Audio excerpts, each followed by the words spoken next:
sudah ada 5 peserta.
Udah 10 tuh, Mbak.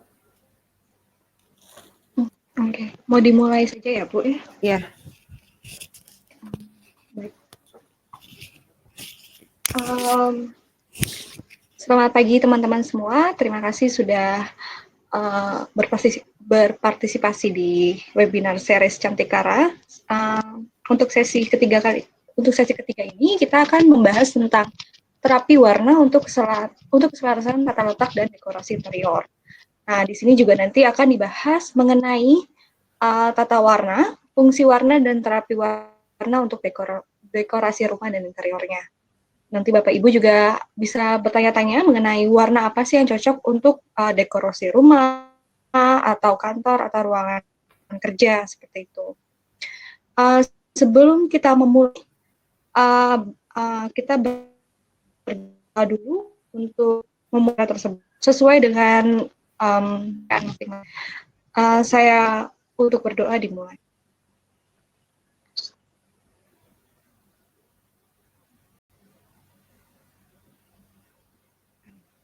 Oke, baik Bapak Ibu.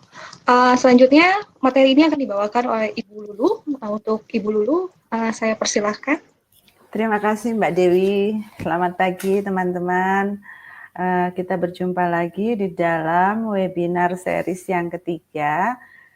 Kali ini kita akan membahas tentang terapi warna di dalam tata letak dan desain interior. Seperti yang kita ketahui bersama bahwa warna memiliki peranan yang sangat penting di dalam kehidupan, dan kita semua sudah tahu bagaimana sistem kerja warna dengan energi dan getarannya yang bisa diterima oleh mata dan kulit, sehingga warna memiliki peran yang sangat penting di dalam dekorasi rumah, kantor, ruang belajar, dan lain-lain. Kali ini kita akan membahas tentang peran terapi warna di dalam tata warna dan desain interior berdasarkan ilmu topografi. Jadi pertemuan kita kali ini akan membahas masalah desain interior. Nanti jika ada pertanyaan-pertanyaan bisa kita bahas melalui WhatsApp group. Saya buka WhatsApp group sampai akhir September. Jadi monggo silakan Mbak Dewi, PPT-nya bisa di-share.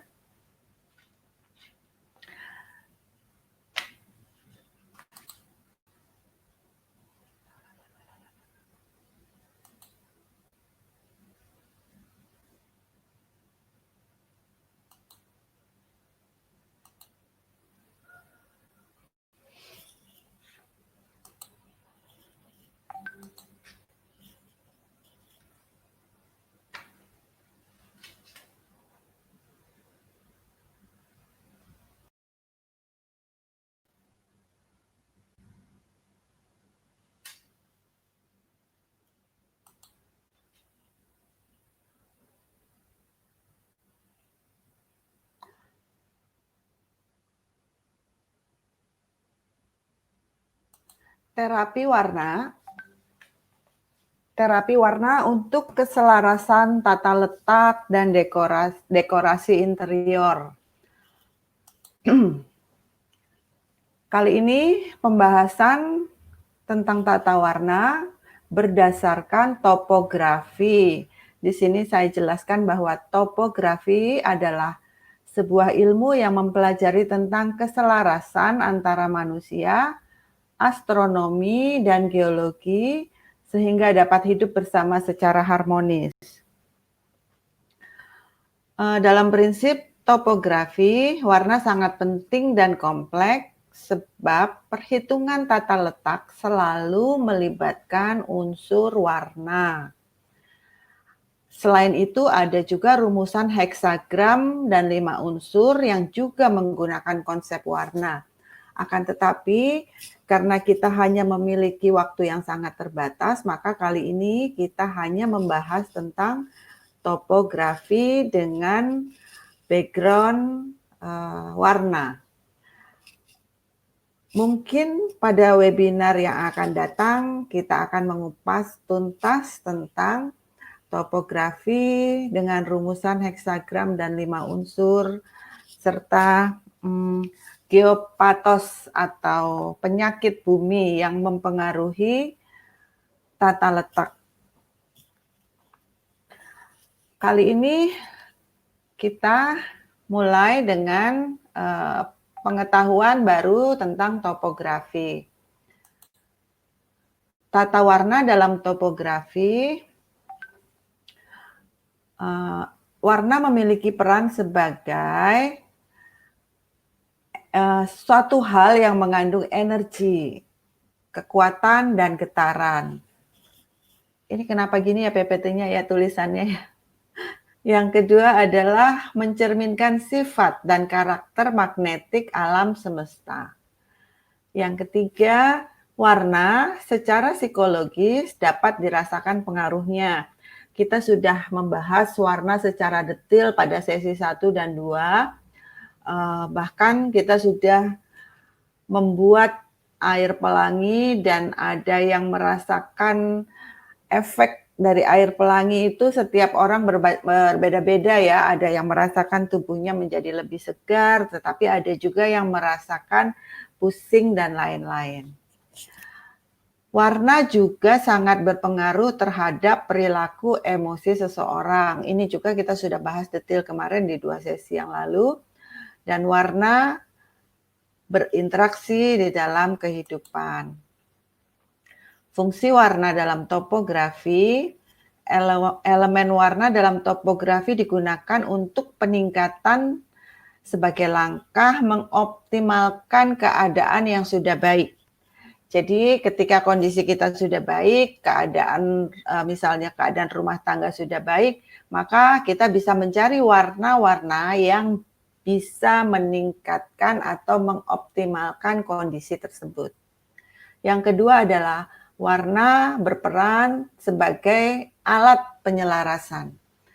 Sebagai langkah untuk mengaktifkan sendi-sendi yang dinilai lemah. Jadi misalnya di dalam sebuah keluarga atau di dalam sebuah perusahaan, ketika marketingnya lemah atau penghasilan perusahaan tersebut menurun, maka warna bisa digunakan untuk mengaktifkan kembali sendi-sendi yang dinilai lemah tersebut. Yang ketiga adalah pembenahan sebagai langkah untuk mengaktifkan komposisi yang dinilai salah. Ini juga ya, misalnya ada di dalam rumah tangga misalnya ada satu hal yang membuat hubungan itu menjadi tidak baik, peran warna juga bisa digunakan untuk memperbaiki hubungan.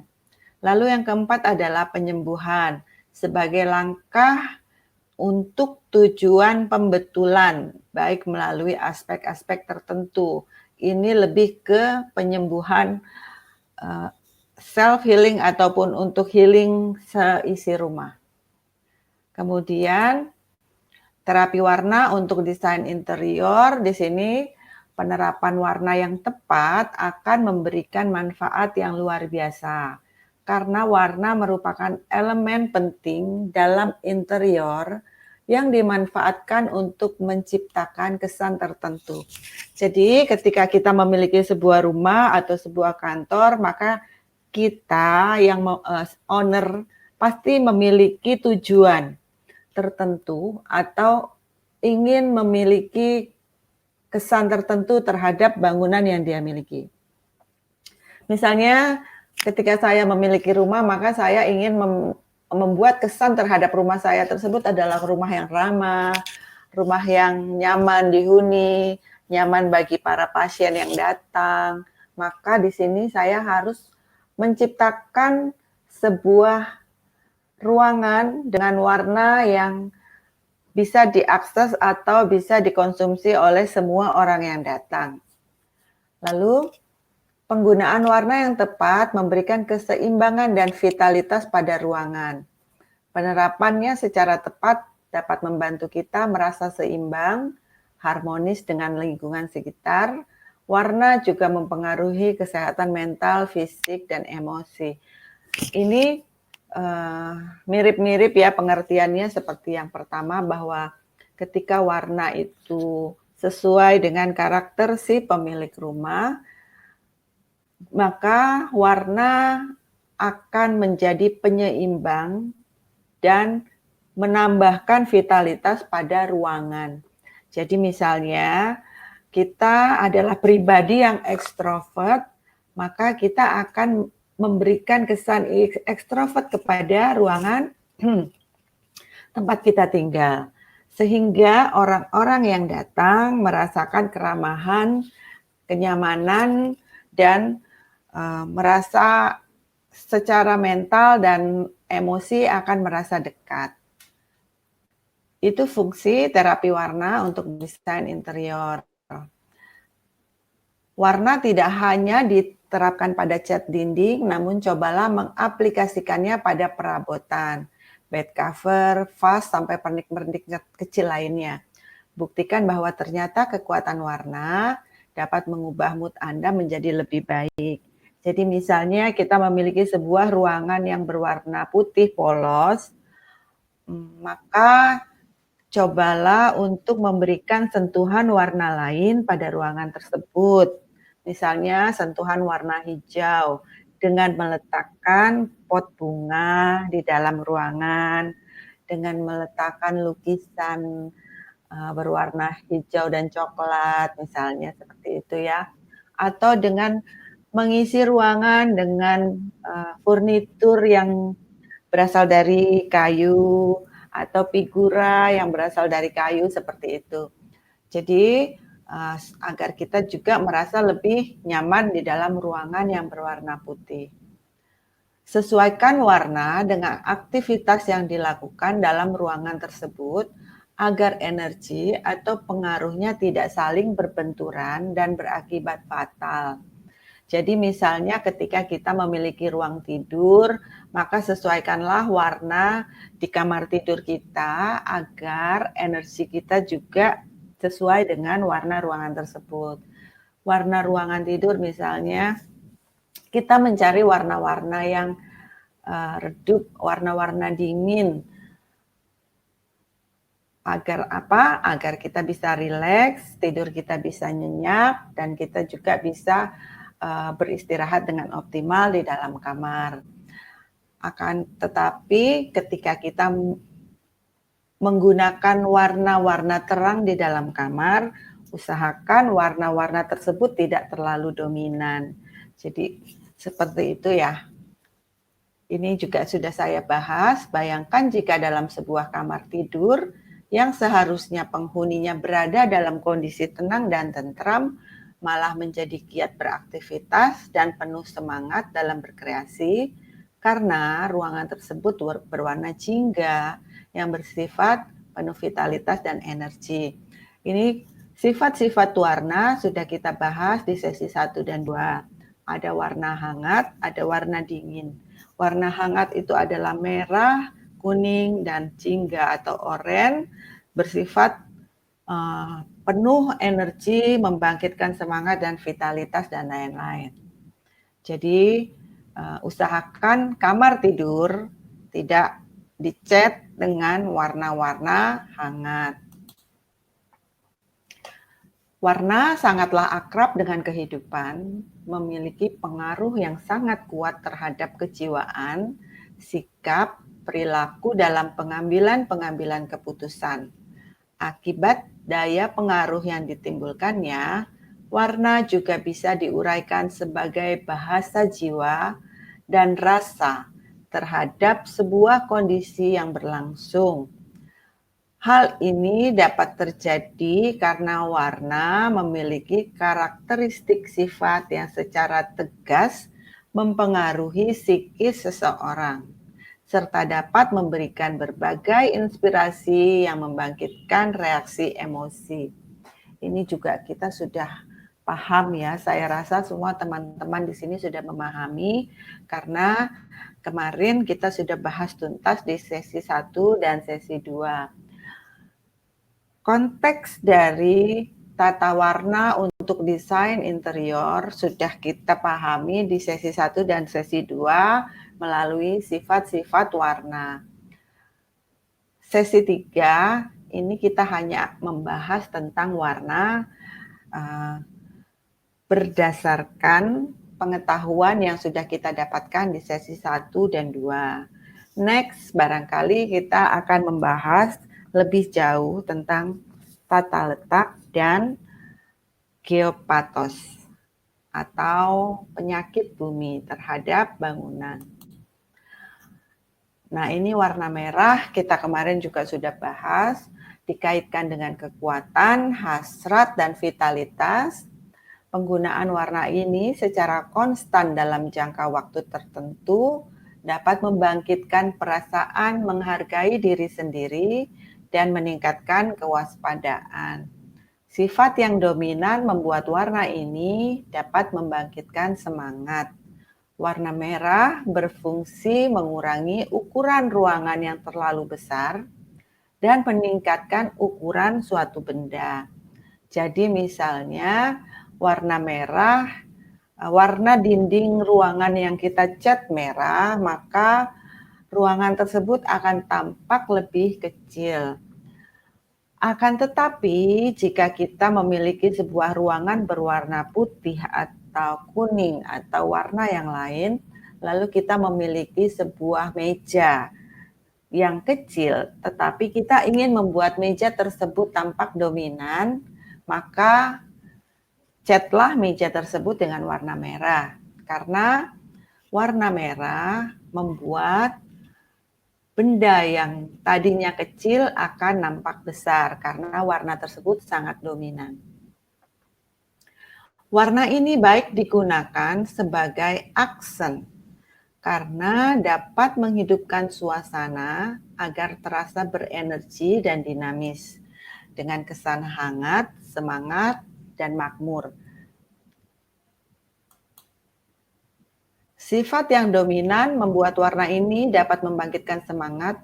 Warna merah, ini penjelasannya sama.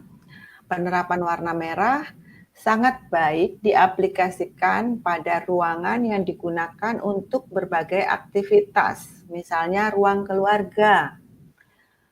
Atmosfer romantik dan nyaman bisa didapatkan dengan menerapkannya sebagai aksen di kamar tidur. Ingat ya, hanya sebagai aksen, jadi tidak dominan. Agar romantik, misalnya ingin membuat kamar yang romantik, kita bisa membuat bantal dengan warna sarung bantalnya berwarna merah. Namun jangan berlebihan karena dapat menyebabkan kesulitan tidur. Warna merah juga efektif digunakan di dalam ruangan yang berukuran kecil karena dapat meningkatkan semangat dan energi, dengan catatan kita tidak terlalu lama di dalam ruangan tersebut, jadi hanya untuk sekedar fast charging aja. Jadi kalau misalnya teman-teman memiliki sebuah ruangan yang tidak terpakai, bingung ruangan tersebut mau digunakan untuk apa, itu bisa dicat warna merah untuk fungsinya sebagai fast charging. Jadi ketika kita merasa lelah, merasa letih, badan lesu, nggak bergairah, kita masuk sebentar ke dalam ruangan berwarna merah tersebut, sekitar 30 menit, bisa dipastikan ketika keluar dari ruangan tersebut, kita akan merasa lebih bersemangat. Warna merah tidak sesuai untuk diterapkan di area dapur dan ruang makan, karena area dapur dan ruang makan adalah warna yang kita itu harusnya kalem dan tenang. Kalau kita pakai warna merah, maka kita akan makan dengan tergesa-gesa. Ini bisa digarisbawahi, ini adalah terapi warna untuk warna merah.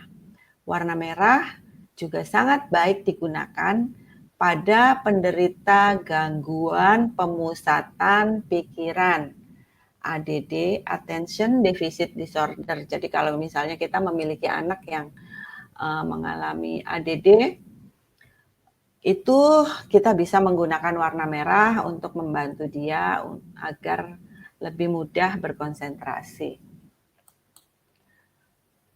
Efek pemakaian yang berlebihan menyebabkan kelelahan fisik dan mental, ketakutan, meningkatkan agresivitas, meningkatkan kemarahan, meningkatkan detak jantung dan aliran darah, serta hipertensi, dan meningkatkan arogansi.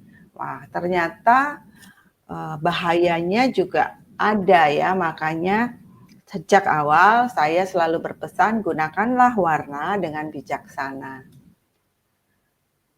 Sekarang kita melihat ini ada contoh ruang keluarga berwarna merah dan di sini dipadukan dengan warna abu-abu dan putih. Warna merah hanya sebagai aksen dan tidak dominan. Di dalam ruangan ini kita melihat suasana yang hangat dan nyaman dan para penghuninya akan betah berada di ruangan ini. Nah, bedakan dengan warna merah yang dominan pada ruangan ini. Ketika saya memandang ruangan ini, maka saya merasakan jantung saya berdebar-debar. Saya kasih waktu 1 menit untuk Anda memandangi ruangan warna merah ini ya. Nanti kita bahas sama-sama di grup.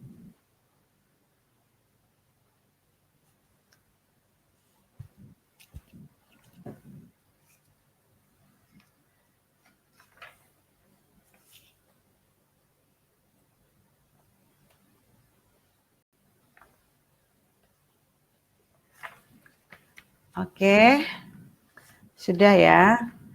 Warna merah, ini kita bisa melihat perbedaannya antara warna merah yang hanya sebagai aksen, yang dipadukan dengan warna abu-abu dan putih, dengan warna merah yang lebih dominan karena temboknya berwarna merah.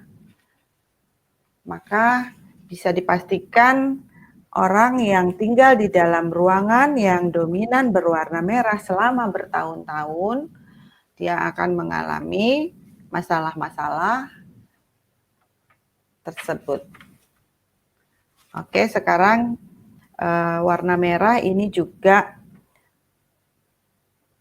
dilambangkan dengan api, sehingga dia bersifat panas, akan tetapi pada budaya Cina, warna merah dianggap sebagai warna keberuntungan. Kita bisa lihat ya, barangkali teman-teman yang sering ke Singapura, di sana seluruh toko hampir selalu diberi warna merah menyala, menyolok, dan cerah. Karena merah menunjukkan kegembiraan dan gairah untuk belanja.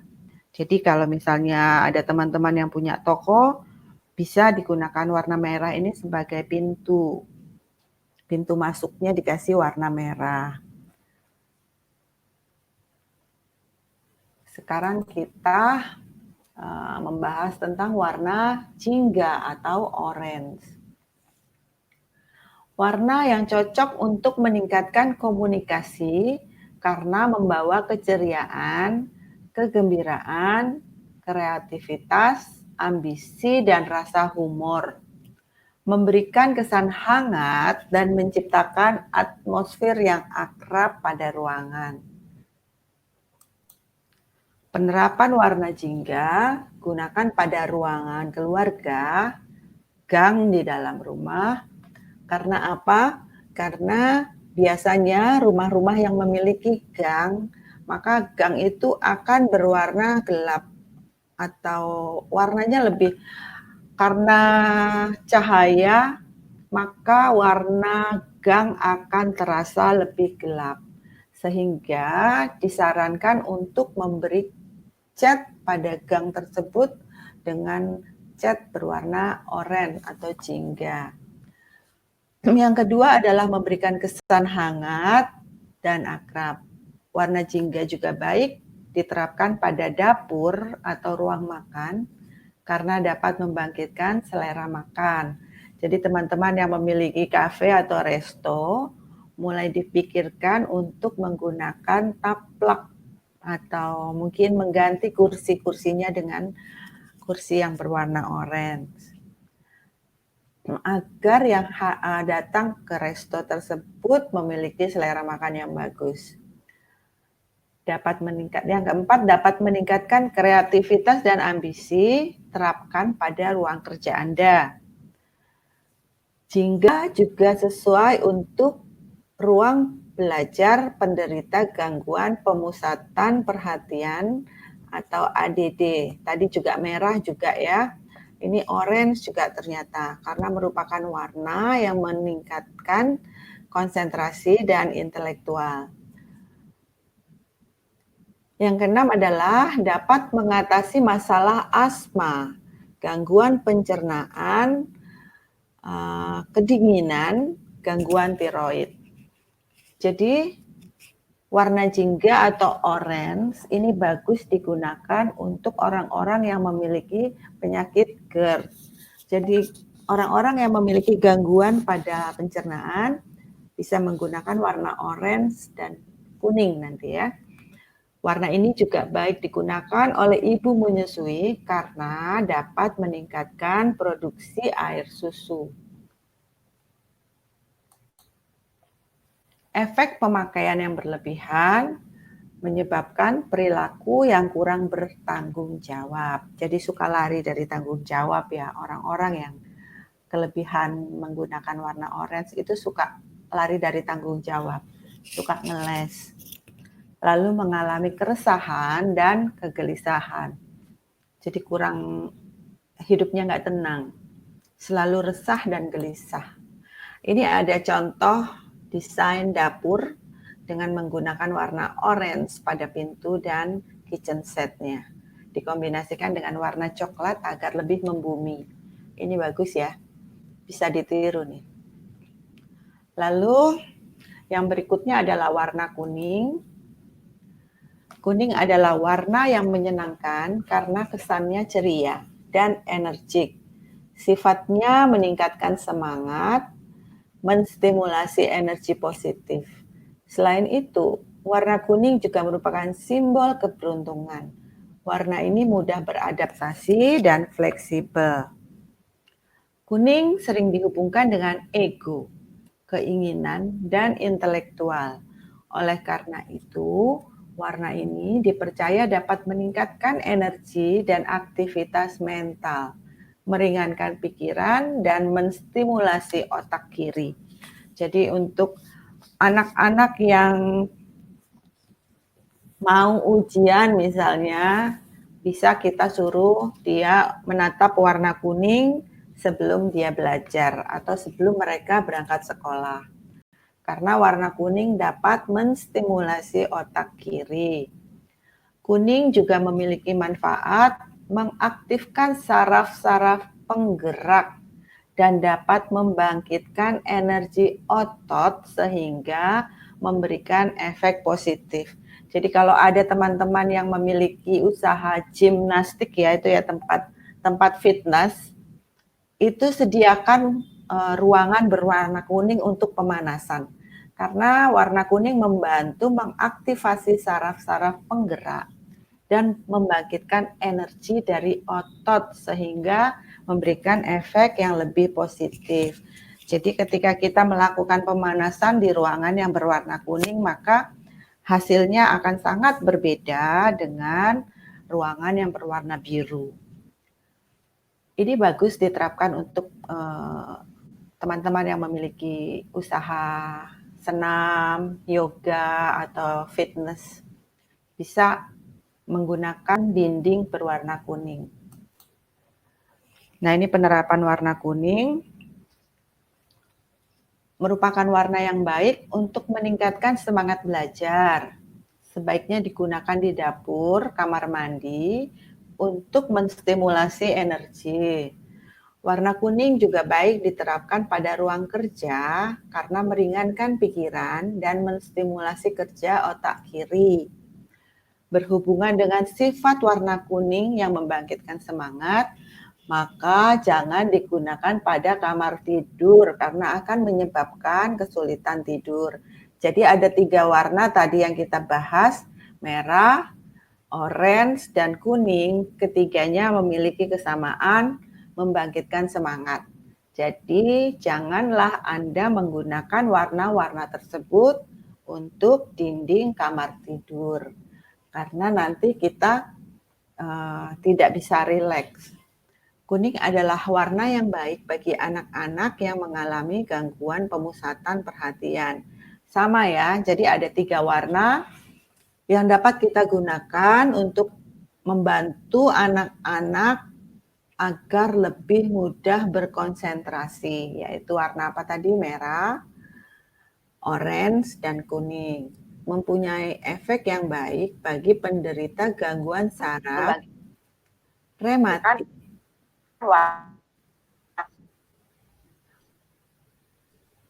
bisa dimatikan tidak bisa rileks yang mengalami. Mbak Dewi, bisa tolong dimatikan? Membantu anak-anak efek yang baik bagi penderita gangguan saraf. Bisa dimatikan speakernya? Bisa tolong dimatikan? Halo, saya dengar suara saya sendiri. Kemudian yang keenam adalah mempunyai efek yang baik bagi penderita gangguan saraf, rematik, radang sendi, gangguan pencernaan, dan sembelit atau konstipasi. Jadi warna kuning bagus untuk ibu-ibu yang mengalami atau bapak-bapak yang memiliki penyakit ambeien. Juga para penderita gangguan liver biasanya mengalami sembelit atau konstipasi ya. Kuning ini sama dengan warna gold. Ini juga di Cina dianggap sebagai warna yang membawa keberuntungan. Karena warna kuning atau gold melambangkan hidup yang panjang umur artinya ya. Sebagai simbol penyatuan yang utuh dengan alam semesta. Dan kuning itu identik dengan gold. Jadi kuning dan gold itu merupakan warna keberuntungan. Kemudian efek pemakaian yang berlebihan, terlalu banyak warna kuning menyebabkan rangsangan mental yang berlebihan. Merasa ditinggalkan, merasa tidak dipatuhi, dan selalu didebat. Jadi orang-orang yang menyukai warna kuning, hati-hati jangan terlalu berlebihan menggunakan warna kuning karena jika berlebihan maka efeknya adalah baperan jadinya ya. Oke, ini adalah contoh desain dengan warna kuning. Ini ada dapur, temboknya berwarna kuning. Ruangan menjadi tampak lebih cerah dan lebih luas. Ada aksen juga di sini dikasih pot berwarna kuning ya. Kuning ini adalah menstimulasi energi, jadi dia membuat energi yang buruk itu keluar dan energi yang baik itu datang.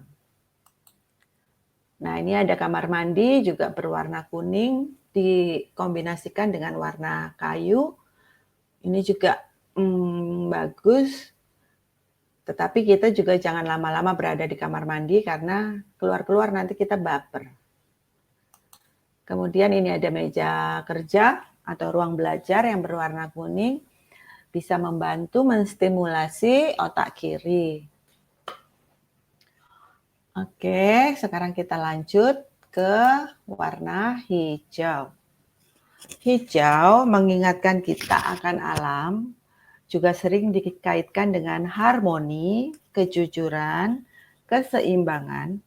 Warna ini dipercaya dapat membawa keberuntungan, kebahagiaan, kemakmuran ke dalam rumah. Efek dari warna hijau adalah memberi perasaan diterima dan kemantapan. Penyuka warna ini seringkali dikaitkan dengan sifat yang baik hati, peduli, dan simpati pada lingkungan, serta dapat masalah yang mengganjal hati. Jadi orang-orang yang memiliki aura berwarna hijau biasanya memiliki energi penyembuhan atau healer. Kayak Mbak Nina ya, auranya hijau. Oke, kita lanjutkan. Penerapan warna hijau membawa suasana alam ke dalam rumah. Warna hijau sesuai diterapkan untuk kamar tidur, kamar mandi, ruang meditasi, ruang terapi, atau area taman. Kalau area taman udah jelas berwarna hijau karena tanamannya hijau. Warna hijau ini warna yang paling banyak bisa kita gunakan di dalam desain rumah. Warna hijau baik bagi anak-anak yang mengalami gangguan kesulitan belajar. Lalu hindari warna hijau pada ruang keluarga karena dapat menimbulkan perasaan cemburu. Wah, kok bisa ya? Nanti kita bahas di grup. Kemudian warna hijau digunakan untuk mengurangi rasa sakit, menghilangkan stres, merawat penderita asma atau bronkitis. Jadi warna tidak dominan kita menggunakan satu warna, tetapi kita mengkombinasikan beberapa warna sesuai dengan kebutuhan.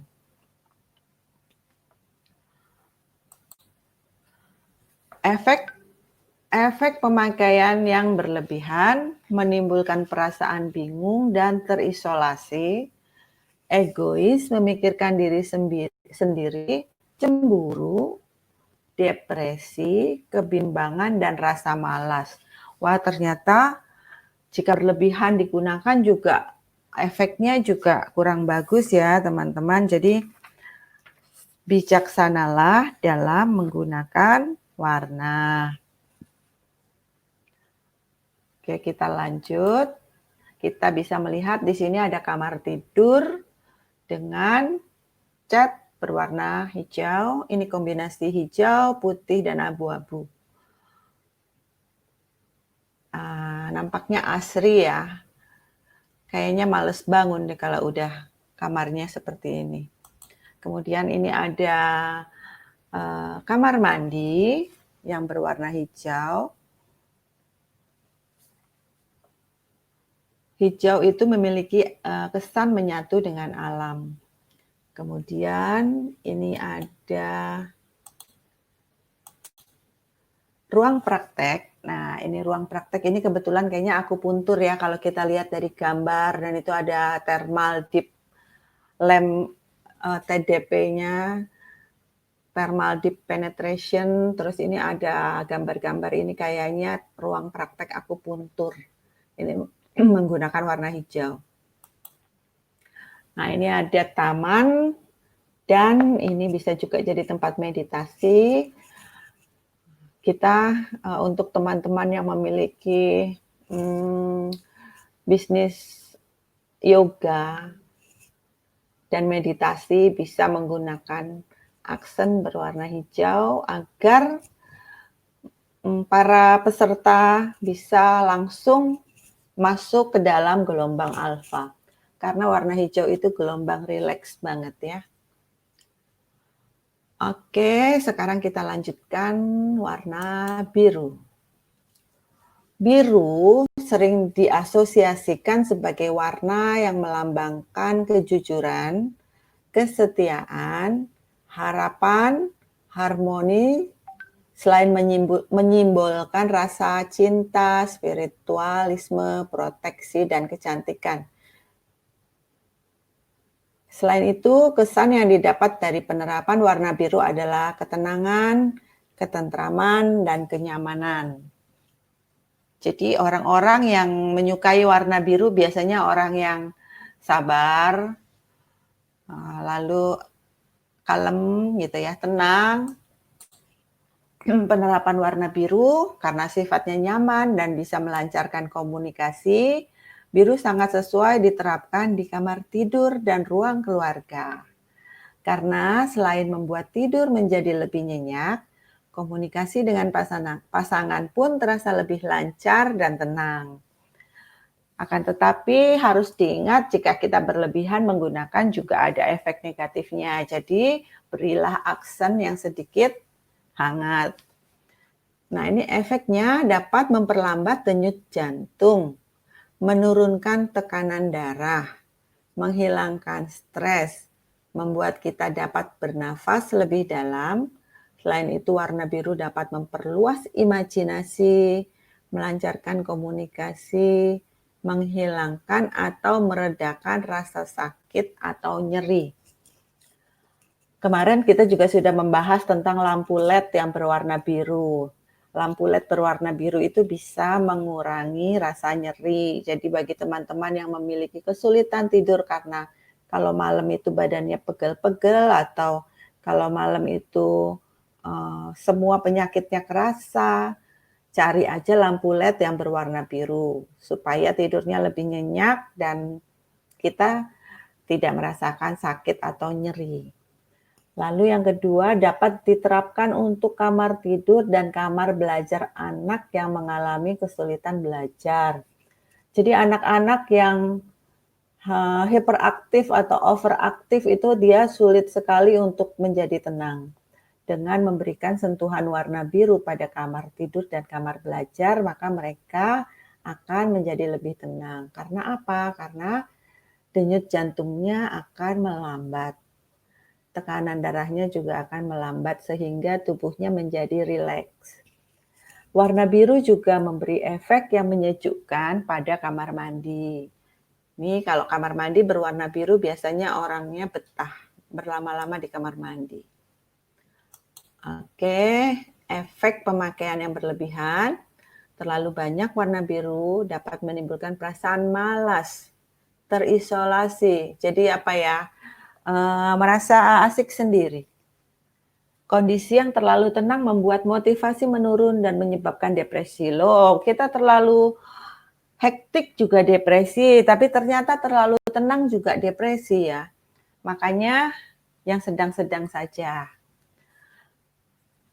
Ini kita bisa melihat desain warna biru. Nah, ini ada kamar tidur berwarna biru. Asik banget ya. Ini kombinasi dengan warna putih dan abu-abu. Kayaknya kalau tidur di kamar yang berwarna biru itu susah bangun. Karena tidur kita nyenyak, terus bangun tidur itu males. Oleh karena itu, sebaiknya berikan sedikit aksen yang membangkitkan semangat. Entah misalnya bunganya itu di atas meja berwarna merah atau orange. Atau bangkunya itu dikasih warna kuning. Jadi ada sedikit sentuhan yang bisa membangkitkan semangat. Ini kalau tidur di kamar ini bisa-bisa bangunnya jam 10 siang. Nah, ini ruang keluarga. Ruang keluarga, tempat berkumpulnya keluarga, warnanya biru, putih, dan abu-abu. Ini dari tadi kombinasinya biru, putih, abu-abu. Ada sedikit sentuhan hijau di sini, pot bunga.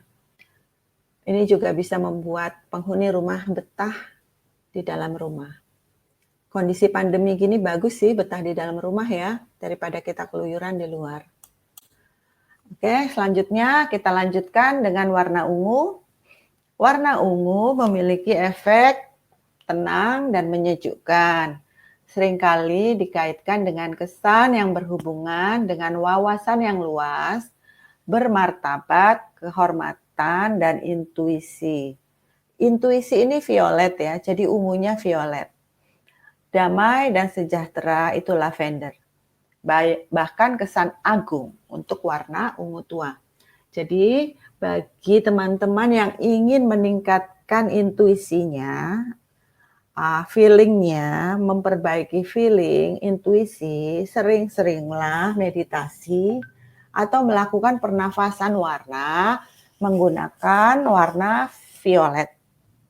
Seperti apa warna violet? Nanti bisa di-googling. Lalu bagi teman-teman yang ingin damai dan sejahtera, maka bisa menggunakan warna lavender. Hanya hati-hati. Lavender jika kekurangan cahaya dia menjadi abu-abu. Kemudian bagi teman-teman yang misalnya jadi atasan nih di kantor, bos, bisa menggunakan warna ungu tua untuk aksen di ruang kerja. Warna ungu membawa inspirasi pikiran dan membuat lebih tenang. Oke, penerapan warna ungu sangat baik untuk kamar tidur. Sebaiknya jangan digunakan sebagai ruang, jangan digunakan sebagai ruangan yang memiliki banyak aktivitas, misalnya dapur. Dapur yang berwarna ungu itu akan membuat sedikit slow, jadi nanti masakannya gosong terus ya. Kemudian warna violet dapat digunakan untuk mengurangi rasa lapar. Nah, ini buat ibu-ibu yang sedang ingin menurunkan berat badan atau diet, ayo. Boleh tuh sering-sering menggunakan baju berwarna violet. Kemudian jika Anda sedang, jika Anda sedang program penurunan badan, Anda dapat menggunakan piranti makan dengan warna violet. Jadi beli yang buat bawa makan ke kantor itu, saya nggak nyebut merek, nanti dikira promosi. Tempat makan ke kantor pakai warna violet, atau di kantor pakai taplaknya warna violet. Jadi nanti udah makannya jadi cepat kenyang. Biasanya nambah, akhirnya nggak nambah. Kemudian warna ungu juga bermanfaat untuk mengontrol rasa lekas marah. Nah, ini bagi yang pemarah ini sering-sering menggunakan warna ungu untuk meringankan suasana hati. Habis ini beli warna ungu ya yang banyak. Oke, kita lanjutkan. Efek pemakaian yang berlebihan, terlalu banyak menggunakan warna ungu menyebabkan stagnasi. Jadi stuck, nggak maju-maju. Kemudian rasa letih, jenuh, dan ingin meledak. Wah, ternyata efeknya juga banyak ya. Padahal tadi warna ungu itu warna yang menenangkan. Tetapi ketika kita menggunakannya berlebihan, malah saking tenangnya bikin kita jenuh, akhirnya ingin meledak deh. Nah, ini ada kamar tidur yang berwarna ungu dan turunan-turunan warna ungu. Di sini ada warna violet dan ada warna lavender serta putih. Ini kombinasinya udah bagus, pas, cocok, dan warnanya juga sangat menenangkan. Bisa agar tidak berlebihan kita menggunakan warna ungu, barangkali nanti sesekali spraynya bisa diganti dengan warna yang lain, dengan warna biru, dengan warna kuning, warna pink. Jadi kita kombinasikan ya. Kemudian warna ungu digunakan untuk sudut yang jarang digunakan untuk beraktivitas, atau untuk sudut ruangan yang tidak terlalu aktif. Misalnya, nah ini kan tidak terlalu aktif, ini kita males-malesan aja duduk di sini ya. Ini ada meja baca, ada lampu baca, jadi sambil baca. Warna ungu itu sangat menenangkan. baca sambil ketiduran deh kalau di situ. Oke, kita lanjutkan. Warna putih dikaitkan dengan sesuatu yang suci, anggun, inosen. Putih merupakan simbol sebuah pikiran yang murni. Kesan bersih dan bersemangat jika diaplikasikan dengan benar.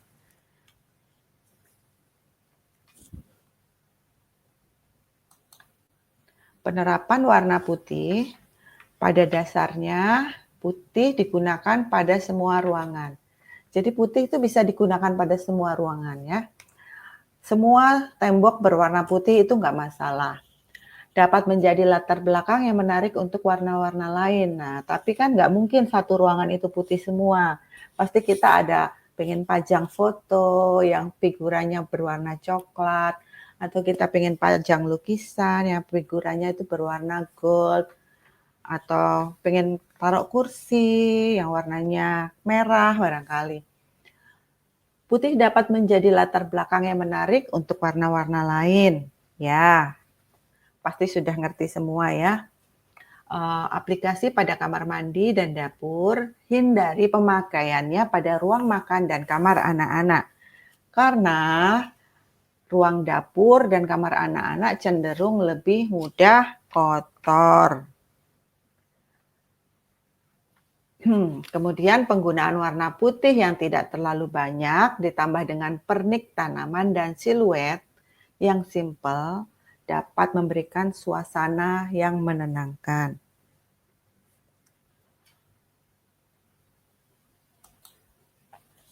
Efek pemakaian yang berlebihan, terlalu banyak warna putih, polos, tanpa detail, yang berarti akan memberi kesan kosong, hampa, dan terisolir.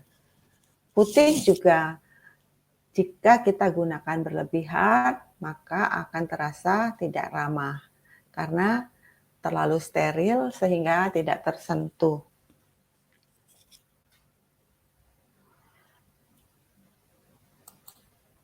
Ini ruangan berwarna putih dengan aksen berwarna hitam, ada abu-abu dan biru. Jadi warna putih itu bisa digunakan untuk semua ruangan. Dia menjadi latar belakang yang baik untuk warna-warna yang lain, karena warna putih sifatnya membias. Jadi kalau ada warna biru yang nempel di putih, birunya kelihatannya cerah. Ada warna merah yang nempel di putih, maka warna merahnya menjadi cerah. Putih itu kebalikannya dari warna hitam. Oke, ruangan ini tampak lebih nyaman dilihat daripada ruangan satu lagi. Nah, ini putih yang berlebihan, kesannya males ya, kita mau ke situ kayaknya takut kotor, takut nanti nyeplak atau segala macam. Jadi kesannya terlalu steril kayak rumah sakit. Rumah sakit aja nggak terlalu putih begini ya. Ini putih jika digunakan berlebihan. Oke, next kita lihat warna hitam. Nah, hitam ini memberikan kesan sunyi dan misterius. Sifat hitam adalah menyerap warna lain, sehingga jika diterapkan berlebihan maka ruangan akan terasa gelap dan menimbulkan perasaan tertekan. Nah, kalau misalnya kita tinggal di sebuah ruangan yang berwarna hitam, maka ketika keluar rumah itu kita kayaknya insecure banget gitu. Kemudian warna abu-abu ini adalah warna yang netral sebagai gradasi warna hitam. Jadi hitam biasanya digabungkan dengan warna abu-abu supaya lebih lembut dan netral. Penerapan warna hitam bisa diterapkan sebagai aksen pada kamar tidur. Misalnya digunakan pada pernak-pernik, motif bed cover atau nakas. Hindari penggunaan warna ini pada kamar tidur anak, ruang belajar, atau ruang keluarga. Jadi warna hitam ini jangan digunakan pada kamar tidur anak karena bisa-bisa anaknya mimpi buruk. Warna abu-abu sesuai digunakan pada ruang manapun. Jadi abu-abu itu hampir mirip putih ya, tapi dia menyeimbangkan. Tapi tetap aja tidak boleh digunakan secara berlebihan. Warna abu-abu sebagai turunan dari warna hitam merupakan pilihan yang baik bagi anak-anak yang mengalami kesulitan belajar. Efek pemakaian yang berlebihan, terlalu banyak warna hitam membuat suasana hati menjadi depresi. Karena warna hitam menyerap energi, menyerap semangat, menyerap vitalitas. Menyerap warna hitam menyebabkan percaya diri yang berlebihan, khususnya terhadap lawan jenis, sikap cuek dan otoriter. Kita bisa lihat di sini ada sebuah kamar dengan warna hitam, dia hanya memberikan aksen coklat. Tapi coklat dan hitam ini sama-sama gelap. Kalau mau netral, coklatnya ini lebih terang ya, jadi coklat susu itu akan menjadi lebih terang kamarnya. Oke, ini kamar berwarna hitam. Spray, bantal, bed cover semua berwarna hitam. Karpetnya abu-abu dan hitam. Hanya warna coklatnya ini yang kurang pas ya, karena warnanya menjadi sama-sama gelap. Kemudian di sini ini dia dikombinasikan dengan putih, jadi hitam dan putih akan menjadi lebih seimbang jika ada aksen merah atau kuning atau orange di dalam kamar ini agar kamar menjadi lebih selaras ya, energinya lebih seimbang. Ini masih terlalu gelap, kita bisa melihat di luar kamar ada kamar mandi atau apa itu juga jadi tampaknya sangat gelap, redup. Ketika penghuninya lebih senang berada di dalam rumah, maka ketika keluar dia akan merasa insecure. Karena selama ini dia mengisolasi diri di dalam rumah. Oke, sekarang warna coklat. Jika dikaitkan dengan warna-warna coklat dikaitkan dengan warna-warna tanah. Coklat dan hijau ini adalah warna alam ya. Coklat adalah warna yang kesannya membumi sehingga membuat kita merasa dekat dengan alam. Coklat bisa menjadi sumber energi yang konstan, membuat kita merasa kuat. Warna ini mewakili rasa aman, komitmen, dan kepercayaan. Coklat memberikan kesan hangat dan nyaman. Juga dapat menenangkan suasana hati. Jadi rumah-rumah di pedesaan itu kan kebanyakan dia menggunakan kayu ya. Kayu, sehingga bisa kita lihat orang-orang di desa itu energinya lebih konstan daripada kita. Karena mereka rumahnya kayu, perabotannya kayu gitu ya. Jadi mereka secara fisik mereka lebih kuat, lebih berenergi walaupun tanpa minuman berenergi. Sedangkan kita orang-orang yang di perkotaan, terutama orang-orang yang tinggal di apartemen, kita menjadi lebih tidak sering terkena sinar matahari dan lain-lain. Sehingga kita menjadi lebih ringkih, lebih mudah terkena penyakit. Oke, kembali lagi ke warna, penerapan warna coklat. Warna ini bisa diwakili dengan pemakaian kayu pada ruangan. Agar tidak terkesan gelap, kombinasikan dengan benda pelengkap yang berwarna terang. Misalnya di atas buffet kayu, kita bisa meletakkan vas bunga dengan bunga berwarna orange atau kuning. Itu membuat kesan gelap itu jadi lebih terang. Sebaiknya diterapkan pada pintu masuk dan foyer agar terkesan hangat dan ramah. Nah, kemudian coklat meningkatkan rasa komitmen dan kepercayaan, sehingga cocok digunakan untuk ruang kerja. Jadi misalnya Anda seorang lawyer, seorang psikolog, dokter itu usahakan di dalam ruang kerja ada aksen coklat, karena aksen coklat ini adalah meningkatkan rasa komitmen dan kepercayaan.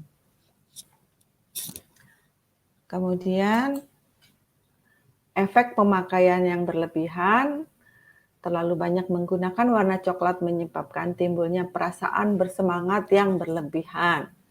Jadi kembali lagi, apapun itu, jika kita gunakan secara berlebihan, hasilnya tidak akan baik.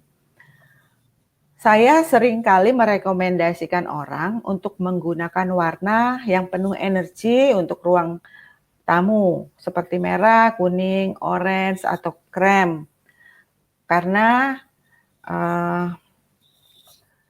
agar orang-orang yang datang ke rumah kita tidak meninggalkan permasalahan yang dia bawa dari luar ke rumah.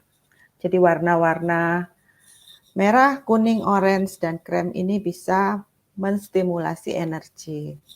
Kemudian untuk dapur sebaiknya menggunakan warna kuning dan orange karena dapur adalah pusat dari pengolahan makanan dan berhubungan dengan cakra di bagian perut. Ini kalau kita hubungkan dengan sesi yang kedua ya.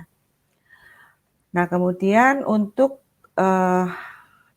yang mengalami gangguan kesulitan tidur atau bangun tidur itu dalam keadaan pusing, sesekali cobalah untuk tidur dalam ruangan berwarna orange atau dengan menggunakan spray atau bed cover yang berwarna orange. Karena ketika kita insomnia dan bangun dalam kondisi pusing, biasanya itu ada gangguan di cakra perut dan cakra kelamin.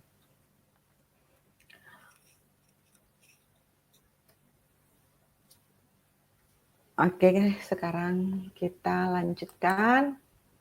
Ini adalah contoh ruangan dengan warna coklat. Dindingnya ini kayak triplek gitu ya, kayu.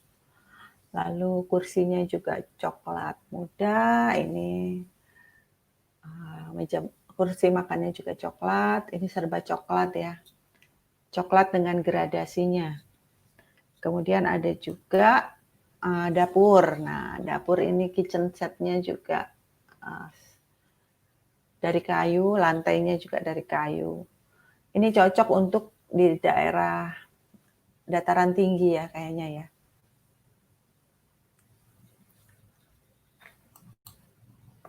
Oke. Banyak manfaat yang akan dicapai dengan memahami nilai baik dan buruk pengaruh warna terhadap kesehatan. Jadi, saya tidak mengatakan bahwa semuanya baik, akan tetapi tetap saja ada nilai buruknya terhadap kesehatan, yaitu jika kita menggunakannya secara berlebihan. Kebahagiaan dan kesuksesan hidup, banyak manfaat yang akan dicapai dengan memahami nilai baik dan buruk pengaruh warna terhadap kesehatan, terhadap kebahagiaan dan kesuksesan hidup. Jadi jika kita ingin bahagia, kita ingin sukses, manfaatkanlah warna-warna yang ada, yang diberikan oleh alam semesta ini dengan bijaksana. Karena ketidaktahuan dalam menentukan pilihan warna yang tepat, yang selaras dengan kepribadian dan kejiwaan seseorang akan menciptakan distorsi dan ketidaknyamanan yang bisa jadi berakibat fatal. Jadi sekarang bagi teman-teman yang sudah memahami konsep terapi warna, bisa mulai memahami bahwa untuk pakaian yang kita gunakan pun sangat berpengaruh terhadap perasaan dan sangat berpengaruh terhadap segala hal yang terjadi pada hari itu. Banyak cara untuk mencari keselarasan dalam hidup, baik melalui konsep dan metode yang berkaitan dengan fisik, maupun pendekatan spiritual atau yang lainnya.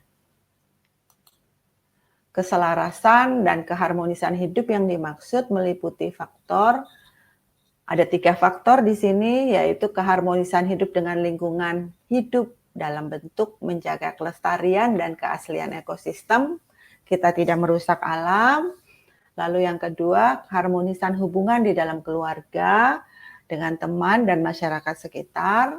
Lalu yang ketiga adalah ini yang paling penting, yaitu keharmonisan dalam bentuk kesehatan tubuh fisik, tubuh mental, dan tubuh energi. Nah, salah satu teknik penyelarasan yang telah kita pelajari di dalam Santikara webinar series kali ini yaitu dengan metode warna.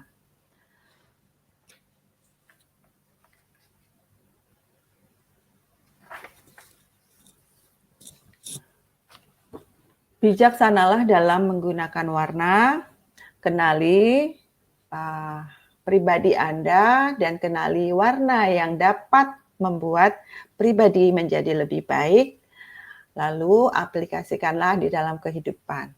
Terima kasih atas perhatiannya, semoga kita bisa berjumpa kembali dalam webinar yang akan datang.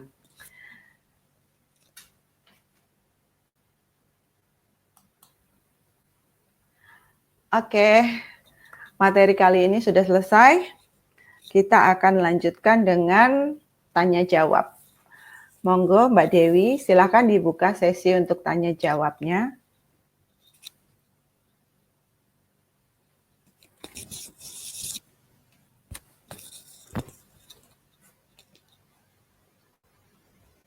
Suaranya belum kedengeran ya?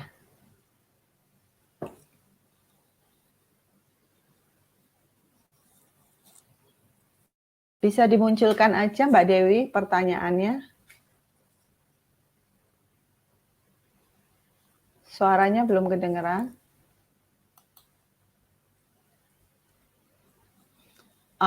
Oke, di sini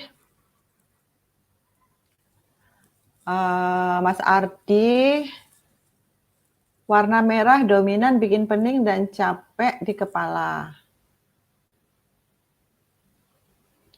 Oke. Jika warna itu membuat kita merasa lelah dan sakit kepala, artinya bisa ada 2 kemungkinan. Artinya ada gangguan di dalam tubuh fisik kita. Karena warna merah itu adalah warna pada cakra dasar tulang ekor, ya masih ingat kan ya? Yang berhubungan dengan antara lain dengan tubuh bagian bawah. Jadi ketika kita merasa tidak nyaman menggunakan warna merah, akan tetapi ternyata tubuh kita membutuhkan warna merah, maka kita bisa dengan melakukan pernafasan warna atau meditasi warna. Atau juga kita bisa menggunakan aksen, ya benar ya, menggunakan aksen aja. Jadi misalnya dengan jam tangan berwarna merah, atau misalnya dengan, kalau bisa sih yang bisa kita pandang, yang bisa kita lihat. Oke. Halo Bu. Ya. Bu, ya. Ada lagi Bu pertanyaan dari Pak Darmanu. Pengaruh warna pada aksesoris seperti mata cincin dan leontin sejauh manakah Mbak? Pengaruh warna pada aksesoris. Kalau mata cincin dan leontin ini nanti jatuhnya ke kristal healing. Jadi manfaat tentang batu-batuan. Sedangkan untuk warna sendiri, untuk masuk terapi warna juga bisa, tetapi itu nanti lebih ke manfaat dari batu-batuan. Jadi sama sih prinsipnya sama, batu-batuan yang berwarna merah itu untuk stamina, untuk membangkitkan semangat. Kalau batu-batuan berwarna ungu itu untuk menghidupkan atau membangkitkan intuisi, feeling intuisi. Jadi warna-warna batuan itu sama dengan, manfaatnya sama dengan warna cakra. Kita sudah pelajari di sesi 1 dan sesi 2. Kalau sekarang kita lebih ke desain interior. Monggo barangkali ada yang mau bertanya lagi.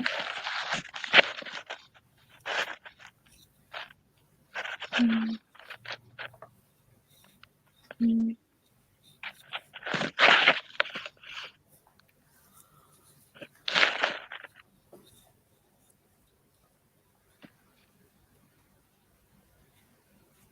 Jadi bagaimana kita menyiasati bangunan yang minimalis misalnya ya, karena sekarang itu kan kebanyakan bangunan itu minimalis. Bagaimana supaya bangunan itu terkesan luas atau terkesan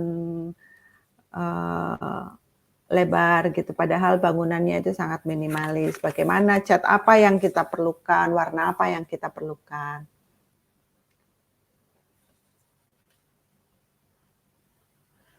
Oke, ini tempat latihan olahraga misalnya yang cocok. Jadi tadi sudah saya bahas untuk olahraga-olahraga yang membutuhkan pemanasan, karena semua olahraga membutuhkan pemanasan ya.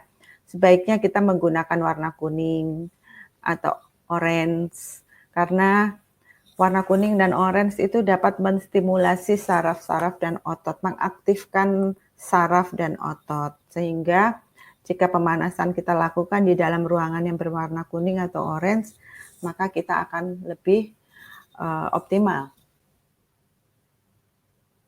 Jika ruang kerja di rumah bersebelahan dengan ruang keluarga, ruang kerja ini ada sekatnya atau enggak? Kalau tidak ada sekatnya, barangkali bisa diberikan sekat untuk membatasi di mana ruang kerja ini sebaiknya berwarna kuning atau orange, karena itu dapat menstimulasi otak kiri dan meringankan beban pikiran. Sedangkan untuk ruang keluarga tidak disarankan berwarna kuning karena akan menyebabkan aktif berpikir. Sedangkan di ruang keluarga kita menginginkan ketenangan atau rileks. Jadi ruang kerja sebaiknya dengan menggunakan warna-warna yang bisa menstimulasi otak kiri dan meringankan beban. Lalu ruang keluarga ini berwarna hijau yang bisa menghilangkan stres. Jadi kalau habis capek kerja bisa berkumpul dengan keluarga di ruang keluarga yang berwarna hijau sehingga stresnya juga berkurang. Ruangan minimalis terbatas space, apakah diberi warna ringan sehingga aksen sesuai kebutuhan.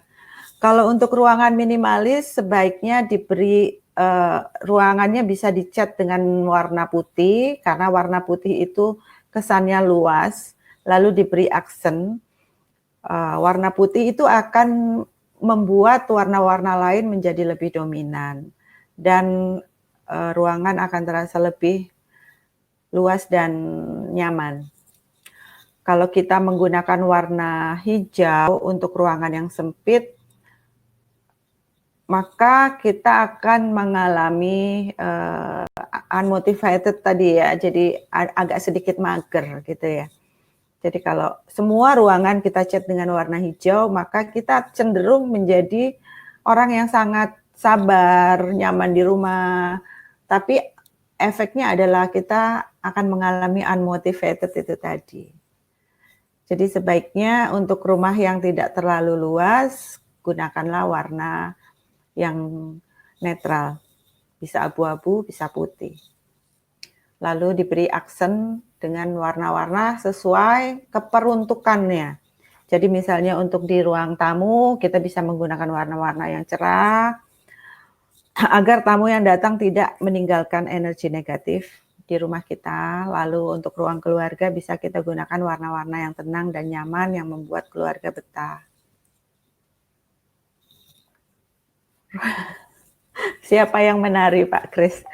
Kalau untuk ruang latihan menari, ya ruang latihan menari. Karena menari ini adalah meditasi sebetulnya. Jadi sebaiknya digunakan warna hijau supaya lebih tenang dan kita bisa rileks.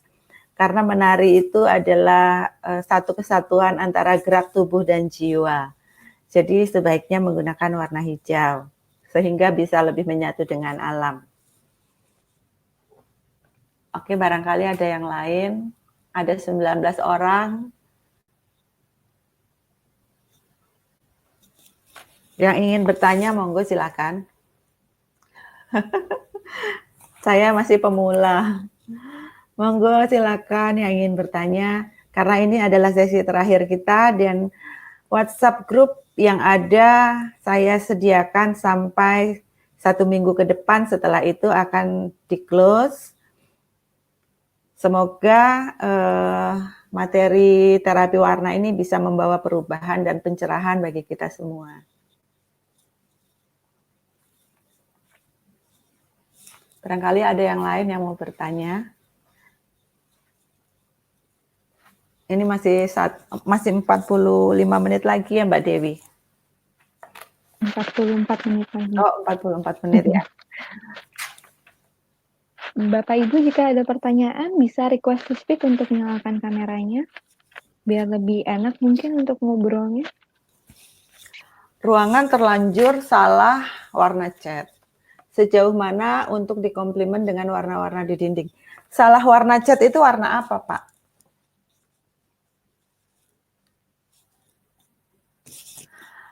Pak Darmanung bisa dijelaskan salah warna cat itu salahnya pakai warna apa?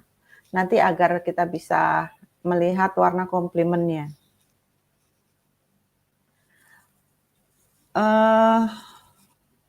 Jika ruangan itu multifungsi, kombinasi warna apa yang pas? Untuk ruangan yang multifungsi bisa menggunakan warna netral, akan tetapi pernak-pernik atau bisa diberi aksen sesuai dengan peruntukannya. Misalnya satu ruangan ini adalah ruang keluarga plus ruang makan gitu ya Mas Jos ya. Ruang keluarga dengan ruang makan bisa dengan menggunakan warna-warna yang ceria. Jadi misalnya kayak ruang makan, alat-alat makan berwarna orange atau kursi makan berwarna orange untuk menambah selera makan. Tetapi untuk ruang keluarga bisa digunakan sofa atau bantal kursinya yang berwarna netral. Misalnya sofanya berwarna abu-abu, bantal kursinya berwarna orange bisa. Jadi tata kelola warna yang tepat akan menghasilkan keseimbangan energi yang menyebabkan bertambah keharmonisan atau kesehatan bagi penghuni rumah. Saya masih menunggu ini Pak Darmanung, ini salah catnya cat warna apa? Jadi kita bisa cari komplimennya.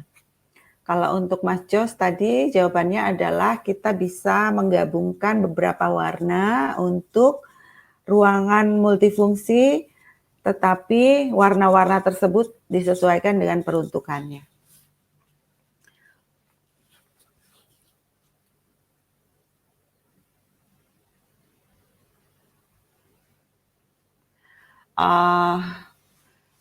Terkait dengan desain tentang pemakaian warna di gelang batu atau kaca, apakah ini juga berfungsi sebagai terapi?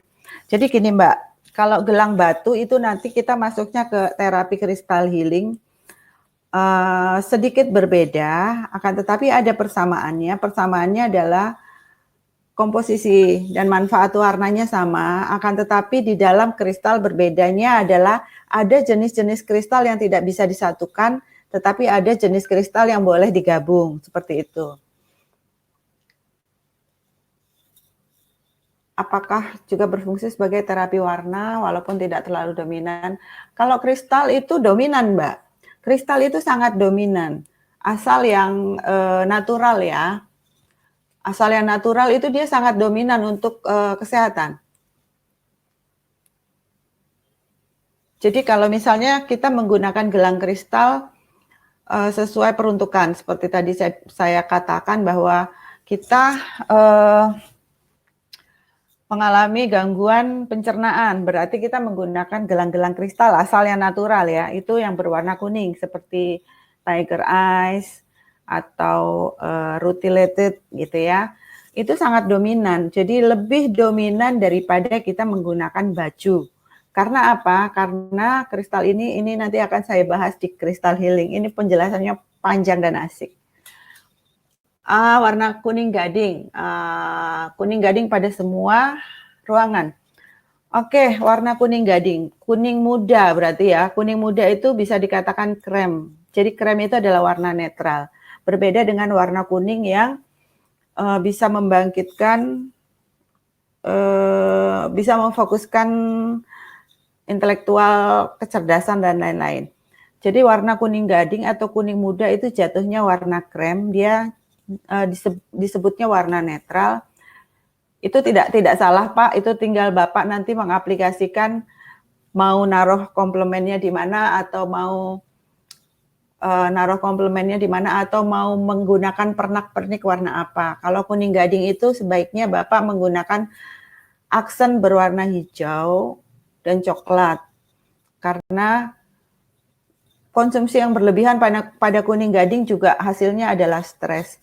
Jadi gunakan warna-warna untuk menghilangkan stres seperti hijau dan coklat. Gitu ya Pak Darmanung. Oke Mbak Juanita, nanti kita akan bikin workshopnya, tapi workshop crystal healing ini mungkin eksklusif ya, jadi tidak bisa dibagi dalam satu series itu 3 webinar, nggak bisa karena dia penjelasannya cukup panjang. Monggo yang lain. Sudah jelas ya Pak Darmanung, jadi warna kuning gading itu bisa dikombinasikan dengan aksen berwarna hijau dan coklat. Bisa mungkin menambahkan tanaman-tanaman hidup di dalam pot berwarna coklat atau berwarna putih. Agar tidak terlalu stres. Barangkali ada yang lain, waktunya masih panjang, masih 28 menit ya Mbak? 38 menit ya Mbak? Betul, Bu.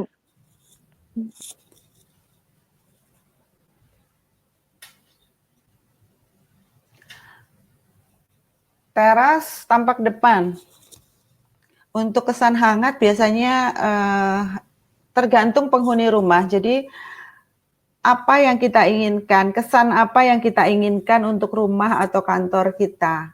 Jadi materinya kan sudah kita bahas. Kesan apa? Kalau ingin kesan ramah artinya kita harus memberikan aksen berwarna coklat, entah itu pintunya berwarna coklat atau kusennya berwarna coklat. Lalu dindingnya bisa kuning gading seperti Pak Darmanung itu, atau bisa berwarna hijau, bisa. Jadi kesan apa yang diinginkan, warna itulah yang kita manfaatkan. Ya, sesuai dengan peruntukan. Jadi rumah adalah gambaran penghuni rumahnya. Kalau penghuni rumah menginginkan rumah itu jadi angker, maka dicat warna hitam. Kalau penghuni rumah menginginkan warna itu kesannya rumah itu jadi homey, ya dicat warna hijau. Tapi kalau penghuni rumah menginginkan rumah itu selalu aktif, hidup siang malam 24 jam, gunakan warna-warna cerah tadi, kuning, orange, merah gitu. Jadi tergantung dari keinginan penghuni rumah untuk menciptakan kesan dari rumah tersebut.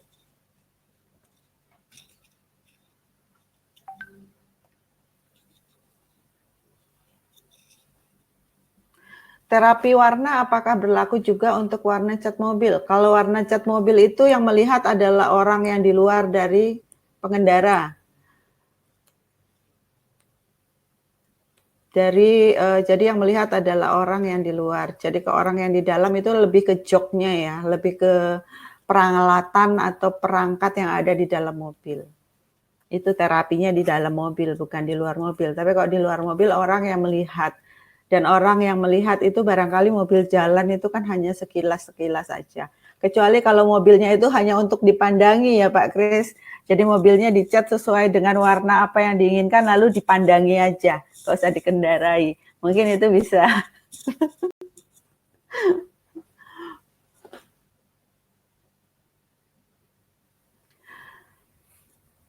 Kalau warna mobil itu tergantung dari harga pasaran Pak Kris. Kalau pengen mobilnya itu pasarannya nggak turun, jadi dijual juga harganya nggak jatuh, itu cat pakai warna merah. Ya, hanya interior dalam aja. Kalau misalnya interior dalamnya berwarna hitam, artinya ada sebuah kekuasaan tunggal, biasanya seperti itu. Monggo yang lain. Kalau sudah tidak ada pertanyaan, saya akan tutup sesinya di jam 1.30. Ada waktu 5 menit lagi ya Mbak Dewi.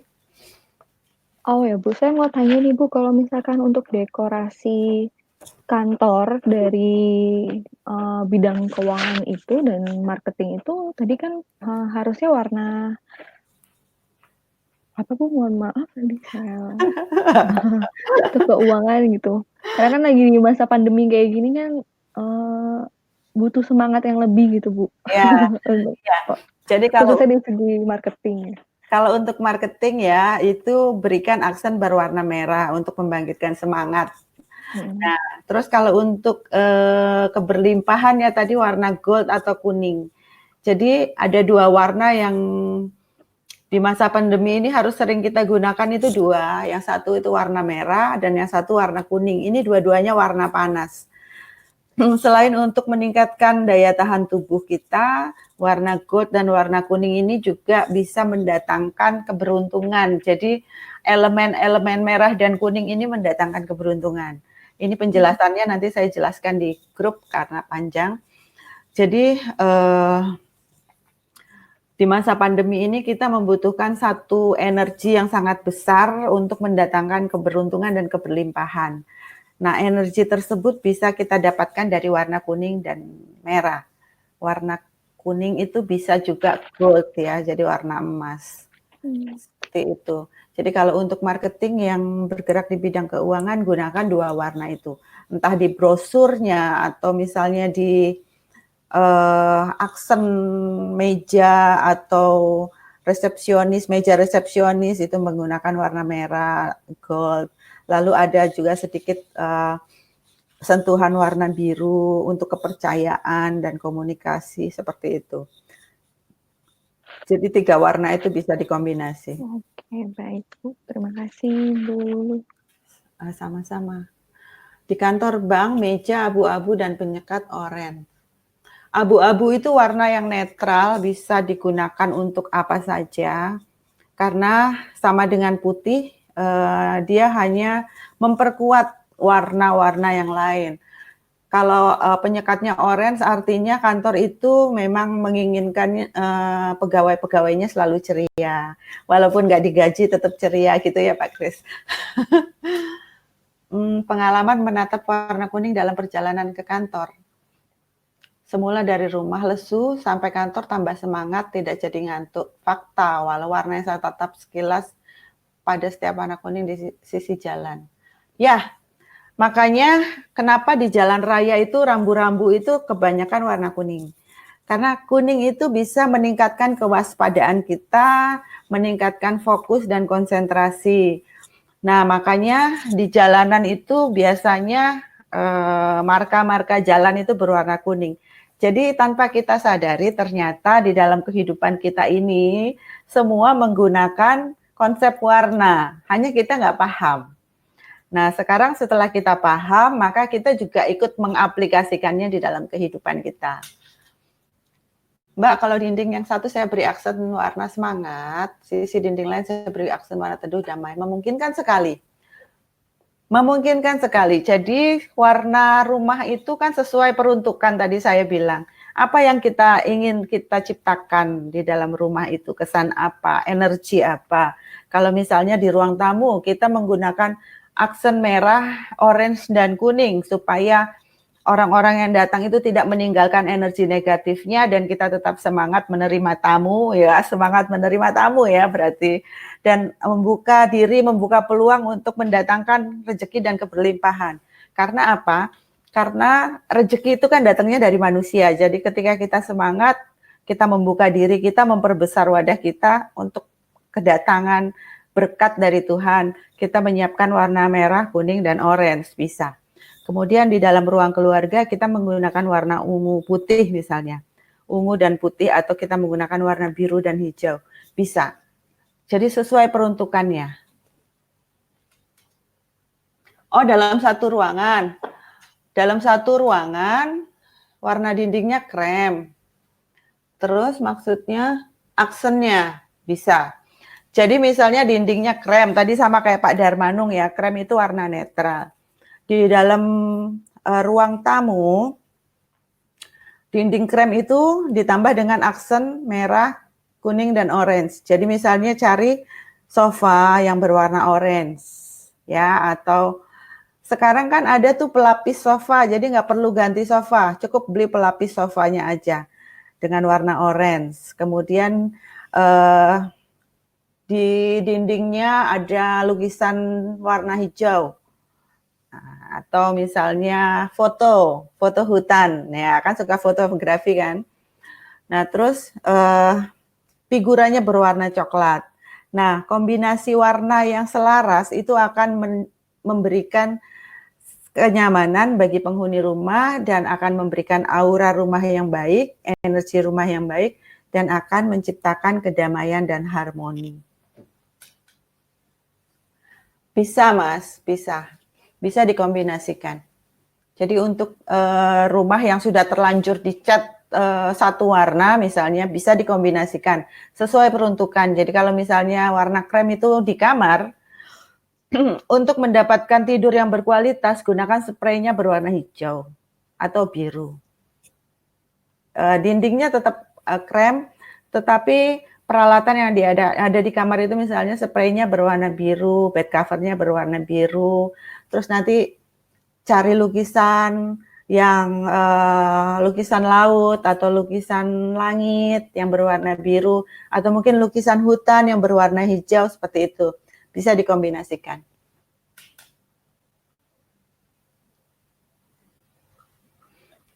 Oke, ada yang mau bertanya lagi?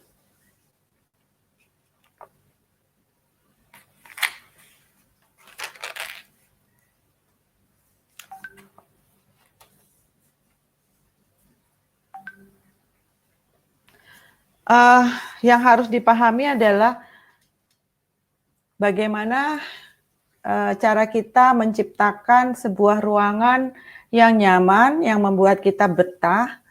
Jadi bagi wanita karir atau bapak-bapak yang masih bekerja di kantor, bagaimana caranya menciptakan sebuah ruangan kerja yang betah di mana kita setiap hari menghabiskan lebih banyak waktu di kantor misalnya ya. 8 jam di kantor, bagaimana supaya kita betah di dalam ruangan kantor, warna-warna apa yang kita sukai, dan ingat, jangan pernah memaksakan satu warna yang tidak kita sukai. Misalnya, saya nggak suka warna kuning, tapi katanya Mbak Lulu karena kuning itu fokus dan konsentrasi, saya paksakan untuk menyukai warna kuning, itu tidak akan optimal. Karena walau bagaimanapun ketidaksukaan akan menolak energi warna tersebut. Sehingga carilah padan katanya dari warna tersebut. Makanya saya memberikan beberapa warna yang memiliki fungsi yang sama agar Anda semua memiliki banyak pilihan. Jadi seperti itu. Ketika kita tidak suka terhadap satu warna, jangan pernah memaksakan untuk menyukai ataupun mengkonsumsi warna tersebut. Karena hasilnya tidak akan optimal. Nah ini kejenuhan terhadap satu warna bagaimana mengatasinya. Kalau di dalam meditasi warna memang kita diharuskan memandang warna tersebut sampai jenuh Pak. Setelah itu kita memandang warna komplement. Nah jadi sama konsepnya adalah ketika kita memiliki kejenuhan terhadap satu warna tertentu, cari warna komplementnya sebagai penyeimbang. Misalnya warna kuning itu komplementnya ungu, warna merah komplementnya biru, warna orange komplementnya biru, kuning biru. Jadi jika Anda memiliki kejenuhan terhadap satu warna tertentu, carilah warna komplementnya dan pandangi agar terjadi keseimbangan di dalam struktur kimia otak. Seperti itu. Jadi misalnya kayak tadi warna kuning gading. Kuning gading itu gradasi dari warna kuning, walaupun sifatnya sangat berbeda, akan tetapi komplementnya sama. Jadi kalau kuning itu komplementnya ungu, kuning gading artinya komplementnya bisa jadi lavender, jadi ungu yang lebih muda. Seperti itu. Jadi kalau misalnya warna merah itu komplementnya biru, maka warna pink itu komplemennya adalah biru muda. Seperti itu. Jadi selalu tingkatannya yang sama. Kalau turun satu tingkat di warna merah, artinya warna birunya juga turun satu tingkat. Turun satu tingkat itu artinya kita campur dengan warna putih. Seperti itu. Semakin muda, maka komplemennya juga semakin muda. Untuk mengatasi kejenuhan terhadap warna tertentu, carilah komplemen dari warna tersebut. Ngoten nggih, Pak. Mau ditutup jam berapa, Mbak Dewi, kalau sudah tidak ada yang bertanya?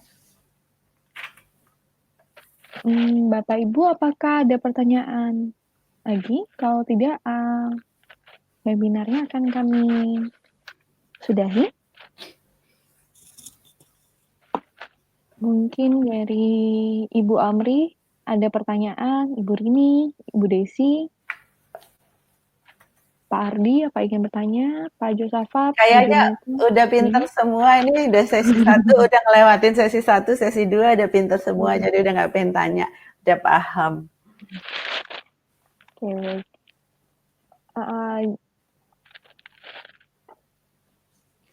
Nggak apa-apa, Pak, monggo aja bertanya, masih ada waktu kok 24 menit lagi.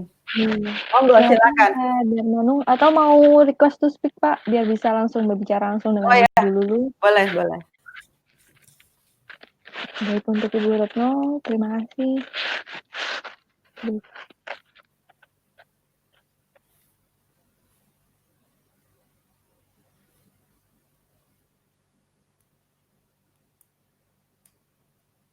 Yang mau bertanya masih saya tunggu.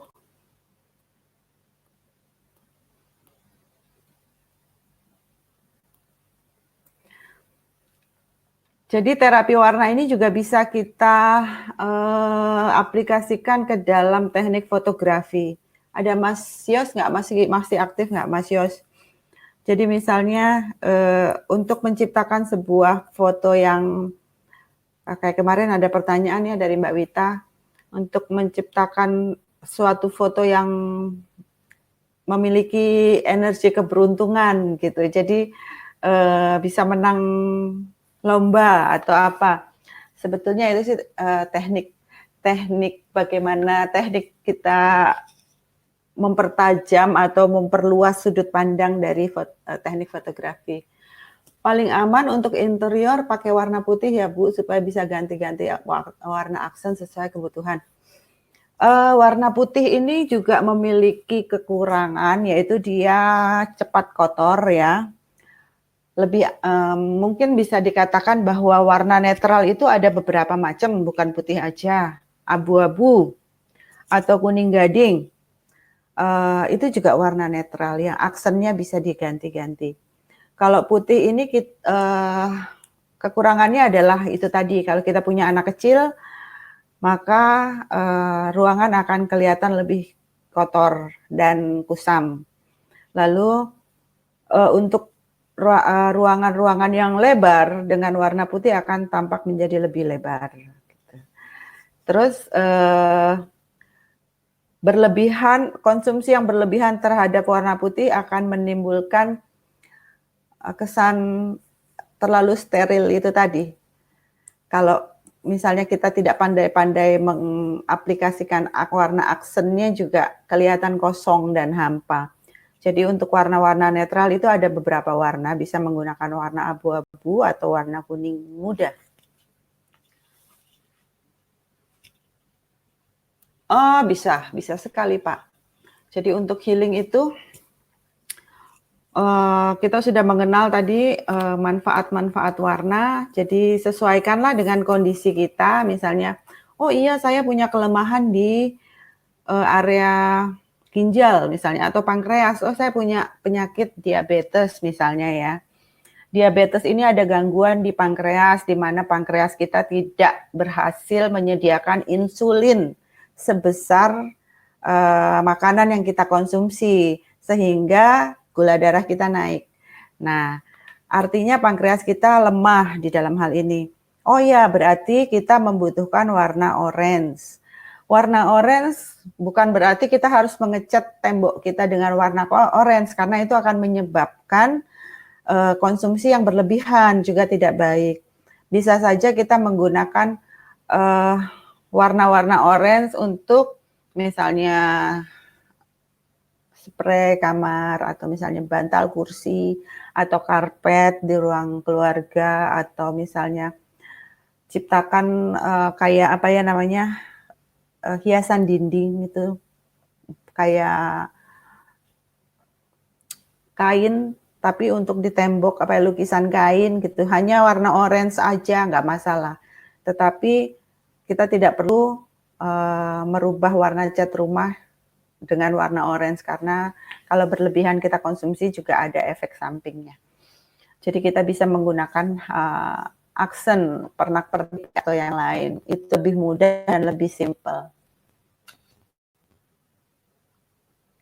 Kalau untuk healing itu banyak macam, jadi bisa dengan warna, bisa dengan botol air pelangi, bisa dengan meditasi, dan bisa dengan pernafasan warna. Kemarin kita bahas di sesi 1 dan sesi 2. Bisa juga dengan menciptakan sebuah ruangan healing, mungkin misalnya kayak Pak Darmanung.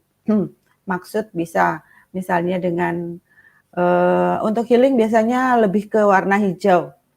Jadi warna hijau itu untuk menghilangkan stres karena kunci dari tubuh yang sehat adalah jauhkan diri Anda dari stres. Karena stres ini bisa merusak semua sistem kerja organ. Seperti itu ya Pak. Jadi kalau untuk healing secara umum bisa menggunakan warna hijau. Dengan meditasi di taman pagi-pagi sambil grounding, itu bisa. Apalagi sekarang kan lagi pandemi, banyak yang work from home, sambil berjemur di matahari pagi, itu juga healing.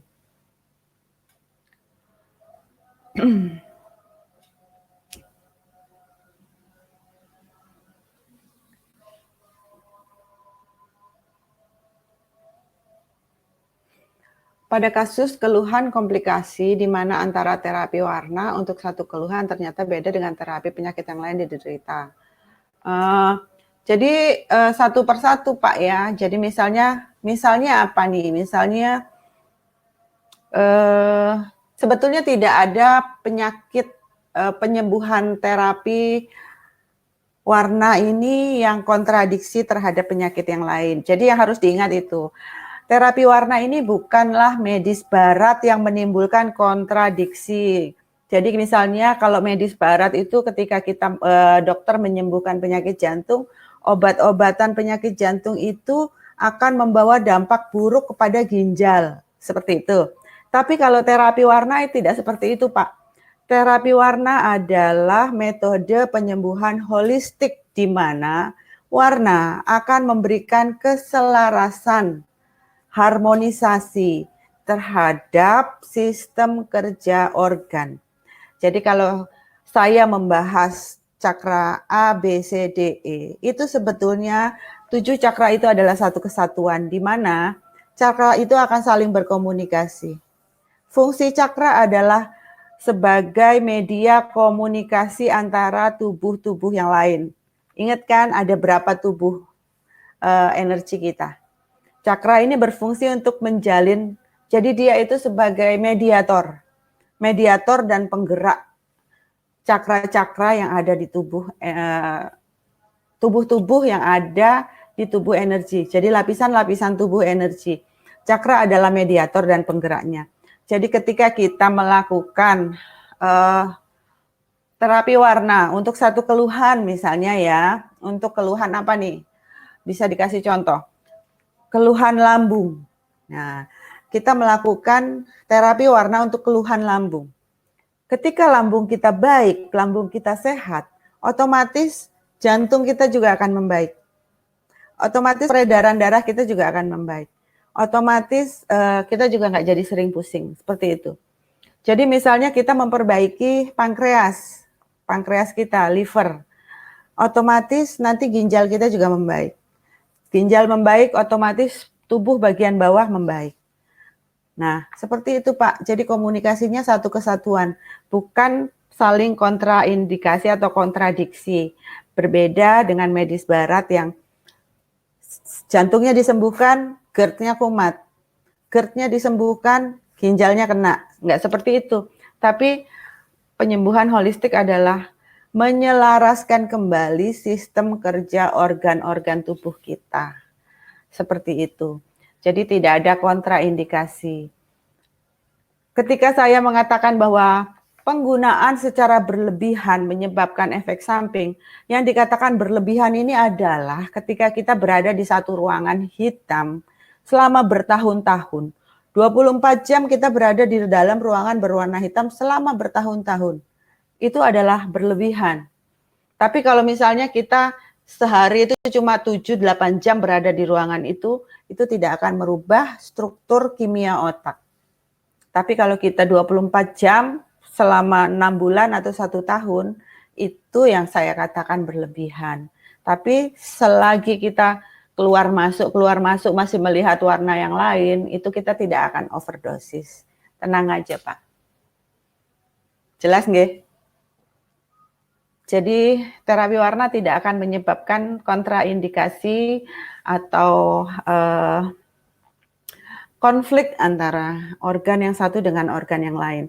Ketika kita ingin melakukan proses terapi dengan menggunakan warna, maka jangan pernah memikirkan organ yang lain akan terganggu. Tetapi yang terjadi adalah organ-organ yang lain akan kembali berkomunikasi dengan organ yang kita healing.